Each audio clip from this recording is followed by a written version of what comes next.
Sì, oggi abbiamo recuperato Mario soprattutto e anche Rocco e questa è una nota positiva per noi perché avere tutte queste bocche di fuoco è difficile da gestire, però comunque è un vantaggio perché in ogni momento l'avversario si trova davanti a un giocatore che già da solo può risolvere la partita e oggi tutti quanti hanno fatto delle belle giocate, molto contento per i primi due gol soprattutto.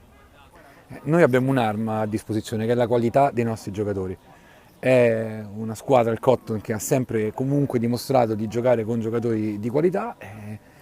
col presidente abbiamo questa filosofia per cui per noi è importante quello e se la mettono a disposizione della squadra, come nei primi due gol con un pressing incredibile e un recupero palla e una partita secondo me nel primo tempo ben giocata e ben anche dominata.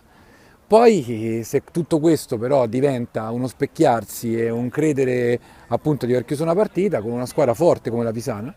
ecco quello che succede, succede che la riaprono, succede che vai 2-1 e c'hai sempre la paura di subire comunque il due pari che poi diventa difficile fare il 3-2, riuscire a fare il 3-1 poi diventa molto difficile come è stato, però grazie all'invenzione di Rocco siamo riusciti a portare a casa la partita.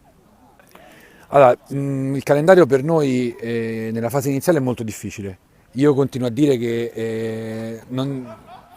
la Lega ha un livello altissimo, per cui comunque contro chi giochi hai sempre difficoltà, però affrontare Checco e Golbet una appresso l'altra a inizio del campionato e in questo caso all'inizio del girone di ritorno è comunque un banco di prova per noi, soprattutto perché col recupero che abbiamo con un affamatissimo Hammers, credo che queste tre partite, visto che mettiamo in cascina i punti contro Pisana, sono comunque delle partite che potranno dire molto sul nostro campionato.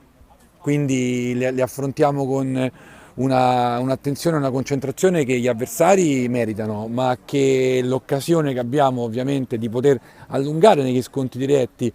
quel po' di vantaggio che potremmo ottenere già giovedì con il recupero e poi appunto con i due sconti diretti sarebbe diciamo, qualcosa che mettere lì in vista della primavera da brave formichine sarebbe ideale per il nostro campionato. Complimenti in bocca al lupo allora a mister Flaviano Pinna.